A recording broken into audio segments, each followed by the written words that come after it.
यो हामीसँग चाहिँ सबै यसरी ग्रेडिङ भइसक्यो। ग्रेडिङ भइसक्यो। अब हलिङ गरेर यसलाई ग्रिन बिन बनाएर रोस्ट गर्न मात्रै बाँकी हो कि। यो साइज के कुन साइज हो? यो होइन, यो यसको साइज त अब यो त मध्य पहाडमै हाम्रो यो जुन यी फलेको बोर्बन अगाडिका नै हो। यसको साइज भनेको त्यति 12 देखि 14 mm आउँछ। त्यो हामी बाहिर पठाउँछौँ। अनि त्योभन्दा बाहिर त्यो चाल्नुबाट छिरेको डोमेस्टिक मार्केटमा जान्छ। त्यो पनि 2200 रुपियाँ किलोमा जान्छ।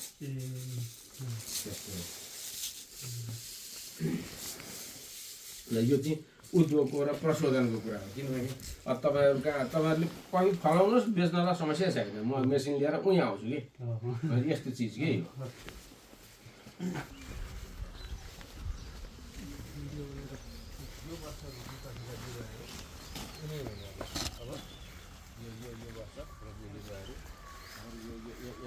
एउटा ब्याडमा यो करिब 4-5 हजार बिरुवा छ। 5-10-15-20 हजार छ। यो वर्ष अहिले रोप्नु यही हो। अब रोप्न सुरु भयो कि। अब यो पोली ब्याग लगाएर तपाईँको खाल्डा खाने ठाउँमा लगाएर यो पोली ब्याग च्यात्ने, यो चुपुक्क रोप्ने। ल सुरुदेखि कुरा ल। त्यहाँबाट हाम्रो के भन्नुभएको यो बोर्बन अराबिका। बोर्बन अराबिका तपाईँको सम्म खेत हामीले लगाइरहेको आलु मकै यस्तै खेतबारीमा लाउन मिल्छ। त्यसको लागि छाहारी चाहिँ अब बारीमा चाहिँ सामान्यतया गाले घाँसका रुखहरू हुन्छन्, अथवा चाहिँ चिलाउने अथवा उति बारीमा त्यो हुन्छ नि घाँसपातका रुखहरू, अथवा बगैँचामा के बाका पाला रोपेका नासपाती आरू अम्बाहरू छन् नि त। केही न केही त छ नि। हामी त्यतिकै प्रकृतिमा उसै बसेका छैनौँ। त्यस्तो भएका ठाउँमा सामान्यतया पुरै छारी बिरुवा रोप्दा नि भयो। यदि हामी खुल्ला आकाशमा नै छौँ भनेदेखि चाहिँ त्यस्तोमा चाहिँ हामीले यो अब जस्तो यो 12 मासे रुखपातहरू हो। यो चाहिँ तरकारीमा भन्दा के यो पाकेपछि भन्दा नि तरकारीमै जान्छ। बुझ्नु भएन? अब यो चाहिँ चौथो वर्षदेखि फल्छ। हामीले चाहिँ यो छारीको लागि त्यहाँको हाइट हेरेर जस्तो 1800 कुपेरीमा गयो भने हामी रुखपात आँप अम्बा लिची रोप्न सक्छौँ। अब 1200भन्दा माथि छ भने सुन्तला कागती मेकोडेमिया नट एभोकाडोहरू रोप्न सक्छौँ छारीको लागि। त्यसरी व्यवस्थापन गरिन्छ। त्यो चाहिँ जग्गाको डिस्टेन्स अनुसार। अब तपाईँको 1200 कुपेरी फेरि छ, सुन्तला फल्ने हावापानी छ, तपाईँलाई त्यहाँ आँप रोप्न सिधै गरेर भएन नि। त्यस्तो हो कि। सो त्यसको साइज चाहिँ कति सेन्टिमिटर भन्नुभयो? खाडल खन्ने यसो अब बिरुवा जग्गा लेआउट गर्दा चाहिँ सामान्यतया एक रोपनी जग्गा भनेको 500 वर्ग स्क्वायर मिटरभित्रको जग्गालाई एक रोपनी भन्छ। त्यो जग्गा भनेको चाहिँ अब हाम्रा गरा कान्ला सबै यो कटाउँदाखेरि करिब हामीलाई 100 बिरुवा लाग्छ। त्यो भने लाइनदेखि लाइन 2 मिटर, बोर्डदेखि बोर्ड 2 मिटरको डिस्टेन्समा हामीले चाहिँ मेन्टेन गरेर लेआउट गरेर खाल्ला खन्ने। खाल्ला खन्दाखेरि चाहिँ छेउ 50 सेन्टिमिटर छोडिदिने, बिचको 50 सेन्टिमिटर छोडिदिने। त्यति गरिसकेपछि हामी 30 सेन्टिमिटर गोलाइ 30 सेन्टिमिटर गहिराइको खाल्ला खन्नु पर्यो। त्यसरी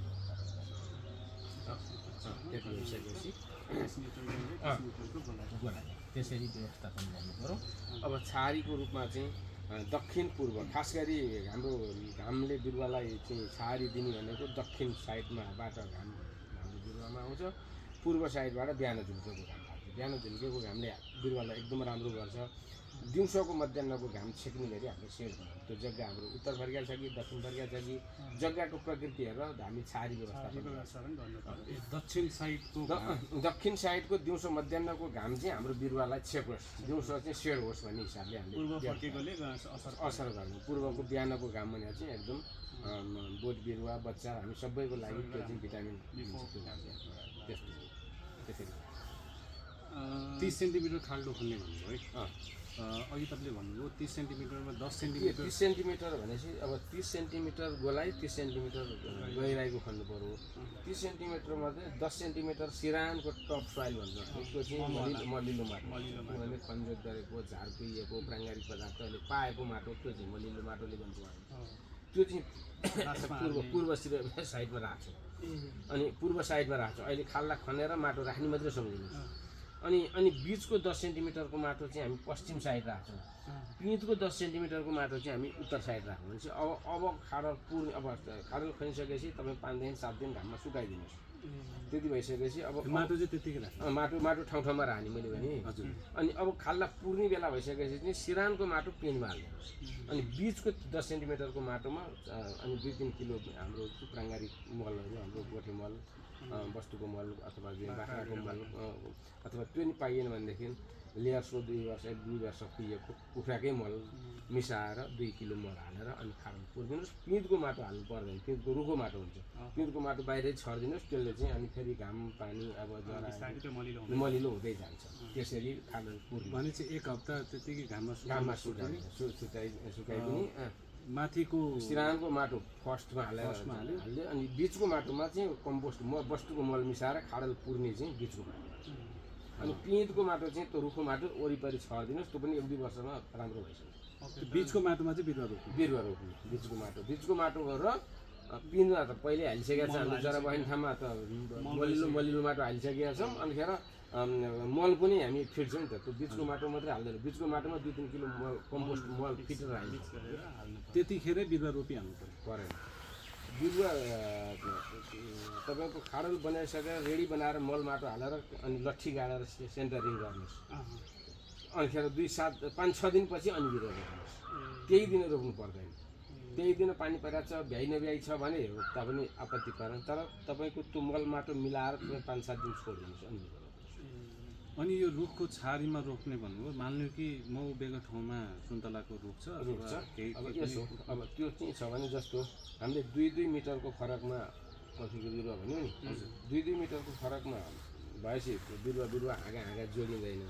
अब यदि तपाईँ भएका ठाउँमा चाहिँ सुन्तलाको छ भने तपाईँको त्यसलाई 3 मिटर छोडिदिनु। सुन्तला र कागज सुन्तला र कफी नजोडिने गरी तपाईँ 3 मिटर त्यसलाई त्यो तपाईँको मेरो डिस्टेन्स छोडेर अब कफीलाई सुरु गर्नु। सुन्तलाई मात्र नभएर अरू जुनै पनि गर्न सकियो। त्यो छारीको जस्तो 100 बोट कफी मात्रै रोप्दा अड्छ भने तपाईँको 8-10 बोट चाहिँ हामीले छारी व्यवस्थापन गर्दाखेरि सरदर 80-85-90 बोट हुँदाखेरि हाम्रो जग्गामा तपाईँले भन्नुभयो सामुद्रिक सतहदेखि 800देखि 1600सम्मको खेती गर्न सकिन्छ। त्यसलाई भूगोल अनुसारको छारी व्यवस्थापन गरेर 1600 भन्दा माथि भयो भने 1600 भन्दा माथि भयो भनेदेखि तपाईँको अलिकति चाहिँ छारी व्यवस्थापनलाई थोरै बढाउनु पर्छ। जस्तो तपाईँको 1 रोपनीमा 10 बोट कटहर रोपे हुन्थ्यो अथवा चाहिँ सुन्तला रोपे हुन्थ्यो भनेदेखि 15-16 बोट धेरै बनाउनु अलि बनाउनु पऱ्यो, छारी अलि बनाउनु। अब किवीको अब जस्तै हाम्रोतिर किवी धानले रोप्ने गरेको छ। किवी लहरा जान्छ। किवीले गर्दाखेरि चाहिँ किवी चाहिँ घर छाए जस्तो हुन्छ, माथि तारले जाली दिनुपर्छ। किवीले तपाईँको त्यो जुन घाम पनि चाहिन्छ बोट बिरुवालाई, किवी चाहिँ घर जस्तो हुन्छ। तपाईँको किवीको लहरा हुन्छ माथिमा यस्तै हुन्छ। त्यो भएको हुनाले भरिसके किवीभन्दा मुनि भन्दा पनि अरू फलफुललाई ध्यान दिनु। किवी त होला भइहाल्यो, किवीभित्र पनि अलिअलि गरौँला। जस्तो रुख कटहर गर्नुहोस्, अम्बा गर्नुहोस्, एभोकाडो गर्नुहोस्, मेकोडेमिया नट गर्नुहोस्, अनि सुन्तला गर्नुहोस्, जुनार गर्नुहोस्। किवी चाहिँ तपाईँको लहरावाला हो, तपाईँको घर जस्तो हुन्छ। अनि मुख्य बाली कफी भनेर गर्नु, त्यसैले जम्मै ढाकिदियो भनेदेखि त मुख्य बाली त किवी भयो, साइड बाली चाहिँ हो के बुझ्नु भएन। कतिपय ठाउँमा हामी अस्थायी छारीको रूपमा केरा रोप्नुहोस् भन्छौँ। केरा चाहिँ तपाईँको केरा र छोरा थोरै बनाउँछ भन्छ नि हाम्रो बाजेहरूको उखान छ नि त, केरा र बाँस अर्का ठाउँ सारिदिनुहोस् त्यसले संसार ढाल्छ कि। हाम्रो चाहिँ यो केरा काटिसकेपछि यी कोठा आवश्यक हो कि होइन, यहाँ कफी छ भनेदेखि त यहाँ कोठालाई आउनु दिनु भएन, यो एउटा मात्रै राख्नु पऱ्यो। अनि यो पाकिसक्न लाग्यो भने मात्रै एउटा दुईवटालाई यहाँ छोडिदिनु सक्छ आउनुलाई। हामी चाहिँ के छ भने संसार केराले ढाकिसक्छ र कफी उग्लिसक्छ, हामी हेर्दैन। समस्या त्यो हो।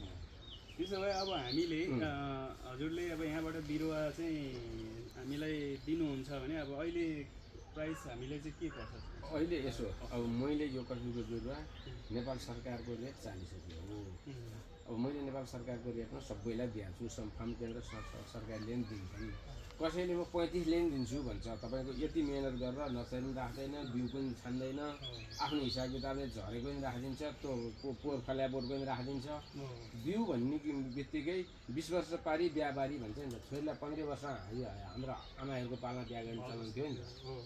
त्यो हुँदो रहन्छ भनेर त वैज्ञानिकले ल्यायो नि त होइन र। अब अहिले चाहिँ फ्यामिली प्लानिङको कुरा आयो, 20 वर्ष पारी बिहाबारी भन्ने कुरा आयो। त्यसले गर्दा बिउमा हामी कन्ट्रोल भएनौँ र बिउ म्याच्योर भएको छानेनौँ भने हामी 25% उत्पादनहरू नष्ट भइ नै हाल्छ। त्यो भएको हुनाले नि मैले यही बिरुवा फ्रेन्ड्स अफ सागु मेलम्ची खानेपानीलाई 60 रुपियाँले बेच्छु। डोनर हुनु उनीहरूलाई के भयो र?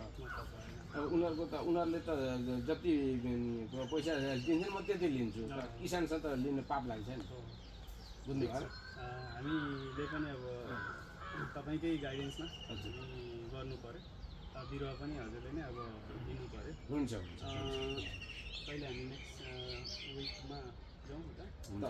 तपाईँहरूले के छ भने अब यो वर्ष यति बिरुवा रोप्ने, यति लेआउट गरेर खाडल तयार गर्ने भन्नुहोस् न। अनि हामीलाई पनि यति बिरुवा चाहिँ चाहिन्छ भनेर तपाईँहरू एडभान्स दिएर रोप्नु। पहिला हामी जग्गा फिक्स गर्नुहोस्। हाम्रो के छ भने जस्तो दुध तेल अब हाम्रो यो जुन भनौँ न यो 2 किलो यो मन्दिर भएको के अरे हलेसी नगरपालिकाको 2-3 वडामा हाम्रो यो खोटाङ अनि यो उता यो के भन्छ शङ्खसभा 5 थर हाम्रो धेरैवटा गाउँपालिका नगरपालिका हाम्रो यो जिरी नगरपालिकासित पनि छ। अब यता दोलखाका यो जुन धादिङ गोर्खा हाम्रो धेरै गाउँपालिका नगरपालिकासित कोअर्डिनेसन छ। त्यो भएको हुनाले हामीसँग 5,000 7,000 8,000 सबैको बिरुवा बुक भइसकेको छ। अब यसमा तपाईँको हामीले सबै भिजुअल हेऱ्यौँ। अब तपाईँलाई हामीले चिन्यौँ, हामी बिरुवा हेर्न आइरहने फोटोभिजन पठाइदियो र ओके छ सरलाई पैसा यदि बुक गरिदिएको छ भने उनीहरूले अब हाम्रो बिरुवा फटाफट उठाउनु मात्रै बाँकी छ कि बिरुवा हाम्रो धेरै बिरुवा गइसकेको छ। अर्को कुरा यो जस्तै हामीले हेरेको जग्गा भ्यासिनै पर्छ। अब जस्तो सुन्तला फल्ने ठाउँमा भ्यासिनै यो पानी चाहिँ दिनकै दिनुपर्ने हो कि पानी ट्याङ्की बनाउनु पर्ने हो? अहिले वैशाख जेठमा बिरुवा रोप्ने भनेपछि वैशाख जेठदेखि असारसम्म पानी पर्छ, चिस्यान हुन्छ। अब सुक्खा कहिले सुरु हुन्छ भनेपछि दसैँभन्दा पछाडि मक्सिर पुस माघमा नि पानी परेन भनेदेखि तपाईँहरूले अन्खेर चाहिँ पाइप लाइनबाट दिने कि कुलोबाट दिने कि अनि पहिलो वर्ष सिँचाइ दिने हो। नत्र त तपाईँको भदौसम्म चिस्या नै हुन्छ। जग्गाको त वरिपरि बिरुवा रोपेर पनि वरिपरि हामीले चाहिँ त्यो छापो राखिदिने हो। कहाँ जमिनकोमा झार नआओस्, छापो कुहिँदा मल पनि होस्, अनिखेर चाहिँ पानी पनि चाहिँ छापो भनेको पत्कर खर त्यहाँ वरिपरि भएका वनस्पतिहरूले झारिदिने हो कि। अब अहिले त तपाईँको मल्चिङ गर्ने प्रविधि नै आइछ। म तपाईँलाई मल्चिङको नि फोटो देखाउँला। अब कतिपय त कहाँको खुवाइदिरहन्छ भनेर प्लास्टिकै त्यो बिरुवा जति छोपिदिएर मल्चिङ आइरहेछ। छोपिदिएन नै हुन्छ। अहिले त्यो प्रविधि नै त्यो खर्चिलो छ। पैसा जति त किन इन्डिया पठाउने? हाम्रो यहीँ भएको सदुपयोग गरौँ न। भनेपछि यो अहिले हामीले रोप्दाखेरि हामीले चाहिँ रोपिसकेपछि अब पुस माघसम्म केही गर्नु परेन। अब असार साउनमा झार आउँछ, त्यो झार उखाल्दै ती छापो गर्दै जाँदाखेरि तपाईँको 4 मल बाक्लो भइसक्छ तपाईँको मक्सिरसम्म। त्यहीँ आएको झारले त्यो त त्यसले 2 मल काम गरिसक्छ। आइडियली कफीले मल चाहिन्छ हो। प्राङ्गारिक पदार्थ चाहिने भनेकै यहाँका घाँस पत्कर सबै कुहिएर बनेका चिज नै प्राङ्गारिक पदार्थ त्यसै ठिक छ सर।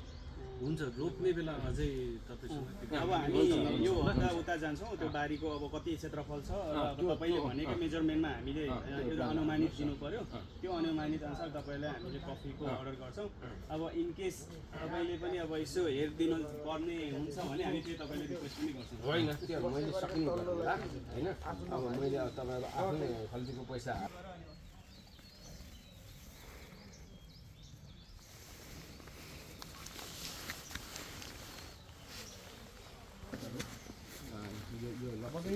लप्सीहरू हो। यो उताको त सुन्तलाहरू हो। यो चाहिँ हाम्रो आँप हो। आँप लिची हो। यो सबै कफी नै हो। तो यो कटहर आँप लिची चाहिँ बोटको कसरी पर्छ सर? अब यो अहिले 200 पर्छ। यो 200 पर्छ। उतो त्यो सुन्तला 100 पर्छ। यो लप्सी 80 रुपियाँ पर्छ। यो कति वर्षदेखि फल्नु पर्छ? यो रोपेको 5 वर्षपछि फल्नु पर्छ। रोपे अस्ति जुन चाहिँ बिजन लगाएकोदेखिको 5 वर्ष। अब करिब यो 1 वर्षको हुन्ला हो। अब 4 वर्षमा फल्छ। यो हाम्रो सबै यो चाहिँ बिउ राखेको आउँदो वर्षको लागि उमार्दैछौँ हामी। उमार्दैछौँ यहाँदेखि उहाँसम्म। यो पल्लो नर्सरी पनि हो हाम्रो। अर्को पनि छ। यो कफीकै बिउ यो अर्को सालको लागि यो राखेको करिब 1 महिना जति होला हो। एभोकाडो कफी एभोकाडो खास चाहिँ त कफी नै मात्रै हो हाम्रो खास चाहिँ त कफी मात्रै हो हाम्रो सुन्तला कागती कागती अनि बुद्ध चित्त छ त्यहाँ अलिअलि छ ए बुद्ध चित्तहरू छन् हाम्रो चाहिँ बुद्ध चित्तको बिरुवा चाहिँ सार्नुपर्ने कहिले हो सर अहिले नै हो अहिले नै हो यही कफी सँगसँगै सार्ने नि कति पर्छ यहाँ बुद्ध चित्त यो चाहिँ हामीले 300 ले बेच्छौँ त्यो चाहिँ दुई मुखे भएको यो एक पसरमा एउटा माला बन्ने भन्ने छ यो चाहिँ हामीले पिमालबाट बिउ लिएर आएर उमार्छौँ यो यता भएको चाहिँ सबै बोर्बनहरू नै सबै बोर्बन हामीसँग अरू हुँदैन बोर्बनको अराबिकाको बुरा छ हामीसँग 2-4 हजार जति येलो कटुरा भने पहेँलो भेराइटी पनि छ कतिमा येलो कटुरा पनि त्यो धादिङको चाहिँ यो नीलकण्ठ नगरपालिकाले हामीलाई येलो कटुरा मात्रै चाहिन्छ सर भन्ने हुनाले उनीहरूको लागि राखेको हामीले येलो कटुरा पनि छ अलिकति त्यस्तो छ बोर्बन पपुलर चाहिँ पपुलर सबभन्दा पपुलरै बोर्बन हो त्यसले चाहिँ रोग किरा सहन सक्ने नेपालको हावापानीसँग च्यालेन्ज गरिसक्यो कि अब कुहिरे ल्याएर अब जर्सी गाई ल्याएर यहाँ पाल्छु भनेर भएन नि भएर जर्सी गाई त हिमालमै पाल्नु पऱ्यो अब त्यसो हो कि हारीमा हजुर हारीको लागि सुन्तला रोप्नु पऱ्यो कफी पनि रोप्नु पऱ्यो भने सँगसँगै रोप्ने कि पहिला सुन्तला रोपेर अनि यसो अब यो बारीको पाटो सम्झिनुहोस् ठिक छ यो बारीको गरा सम्झिनुहोस् अब यो दक्षिण यो उत्तर पूर्व पश्चिम बुझ्नु भएन अब दक्षिणपट्टि अब यो पाटामा हामी कफीको व्यवस्थापन गर्दैछौँ भने सुन्तला चाहिँ यहाँबाट सुरु गर्छौँ हामी अब यो बोर्डदेखि बोर्ड 6 मिटर लाइनदेखि लाइन चाहिँ अब यो 50 सेन्टिमिटर मात्रै छोड्नुहोस् अब यहाँ चाहिँ 3 बोर्ड मात्रै अटो भने यहाँ 2 अब कफी सुरु भयो नि त अब यसलाई चाहिँ यहाँबाट 3 मिटर छोडिदिनु 3 मिटर छोडिदिनुहोस् अब कफी सुरु गर्नुहोस् 2 मिटरमा कफी सुरु गर्नु कफीको यो 3 बोर्ड गयो भने यो 6 बोर्ड जान्छ यो चाहिँ छेक्ने घाम छेक्नेमा राखिदिनुहोस् अब यसको घामले 3 लाइन कफीलाई पुग्छ बुझ्नुभयो नि 3 लाइन कफीलाई पुग्छ अब यो लाइन ठुलो गरेर छ भने अब यो गरेर फेरि सुरु गर्नुहोस् सुन्तला बुझ्नुभयो नि सेट बनाउने त हो नि 3 बोर्ड कफीलाई 3 लाइनलाई एक लाइनले छेकोले त्यसरी प्लान्टेसन गरौँ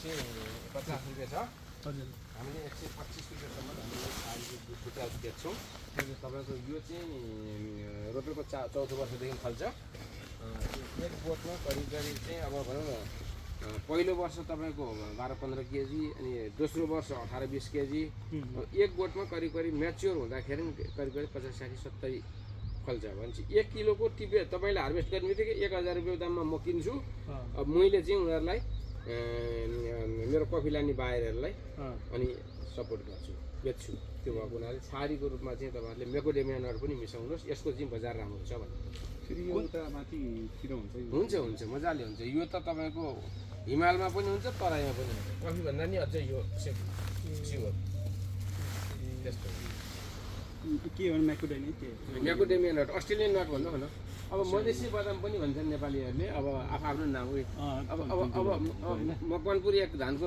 बिउ छ तर गोपी दाइले उत्पादन गरे हुनाले गोपी धान हजुर हाम्रो गाउँको गोपी धान भन्छ मैले भनेपछि यो अब पाउँछ भइहाल्छ कि 12-15 केजी एउटा घरबाट मजाले काट्छौँ स्वर्ग भनेको यो सबै कुरा यी छ कि हामीले बनाउन जानियो भने बुझ्नुभयो त्यसरी गर्ने हो कम्तीमा पुरै मौरी छ अब यति बगानले पुगेको छ त्यसरी गर्ने हो कि एकदम मिलाएर व्यवस्थापन गर्नुभएको छ अब हुनु त अब तपाईँ त्यही क्षेत्रको मान्छे म त्यही क्षेत्रको मान्छे मैले अब अरूलाई उज्यालो दिन आफू जल्नुपर्छ कि अब कुरा गरेर मैले अब के थ्योरी पढाएर बुझ्दैनन् म कहाँ आएको छ सबै आएर हेर्नुहोस् न तपाईँ दिमागले जेत्र गर्नु यो भ्रमण जाने नि हेर्न जाने र सिकेर आएर गर्ने अहिले इन्ट्रेस्ट गर्दैनन् अब त टिभी मोबाइलको जमाना जे सर्च गर्दा त्यही आइदिन्छ कि त्यस्तो हो ल सरको सबै कुरा एकदम ठिक लाग्यो अब यसलाई हामी चरण गर्नु पर्यो हुन्छ अनि त्यस पछाडि एउटा अनुमानित कति एरिया रहेछ त्यो अनुसार ए भाइ हो खोइ चिया के खुवाउनु भयो अहिले अब हामी लाग्छौँ त है हजुरलाई कन्ट्याक्ट गर्दै गरौँला कि डाउट भयो हुन्छ पानी चाहिँ